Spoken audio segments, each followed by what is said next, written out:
There's been a lot of disquiet in seats like Blaxland and Watson. We talk about Tony Berkey holds one of those seats, Jason Clare holds the other one.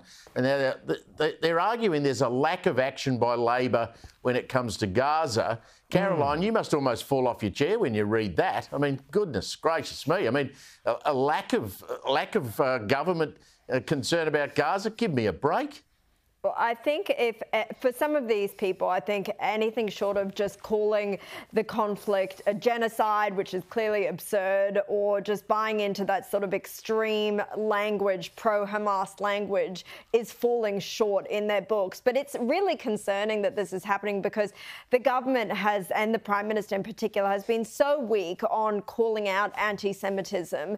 And this pressure from candidates in seats that they might consider at risk will put even more pressure on the government to kind of speak out of both sides of their mouth, as they have been doing on this issue, and kind of courting that vote.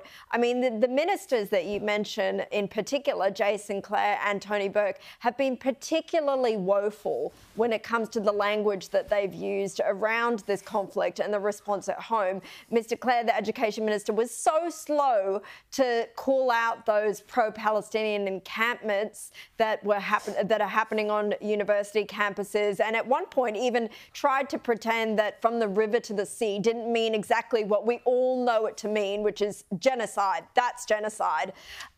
Meanwhile, Tony Burke has been tap dancing around the term genocide and dog whistling to some of these more extreme positions since the conflict began. So, look, it's concerning because I think it will lead to the government being even more weak on this issue than it is already.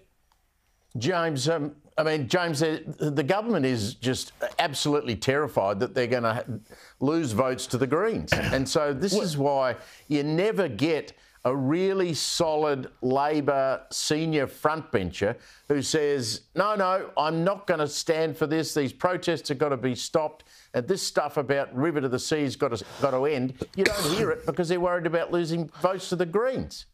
Yeah, no, look, I mean, only a very precious few ministers in this government have been strong on this. I'd say Bill Shorten has been pretty strong on this, to his credit. But, I think there's another aspect of this that we need to explore here, because it's not just the Greens. The threat here is also that independent candidates stand, just like Dai Lee stood in Fowler and, scooped up that constituency when that was supposed to have been Christina Keneally's after the last election. Now, what's fascinating to me is that this is a funny sort of end result of multiculturalism, which, of course, Labor has been pushing for decades now. And now suddenly, after decades of telling people, well, come to Australia, but, still stay in touch with the home issues, vote the home issues back there, wherever you came from, now they're really getting bitten by it. And I think that there's a real piece here, a larger piece around civics and unity as a nation and how we, make migrants into Australians that also needs to be explored, because I think that this incident puts this, into real relief. But also, this is not going to be the last time. Right now we have the Albanese government looking to court Li Qiang, the premier, and, court Chinese Australian votes because of the relationships with China. This is interesting stuff, and we need to be, I think, really focusing on Australian interests in all of this sort of thing.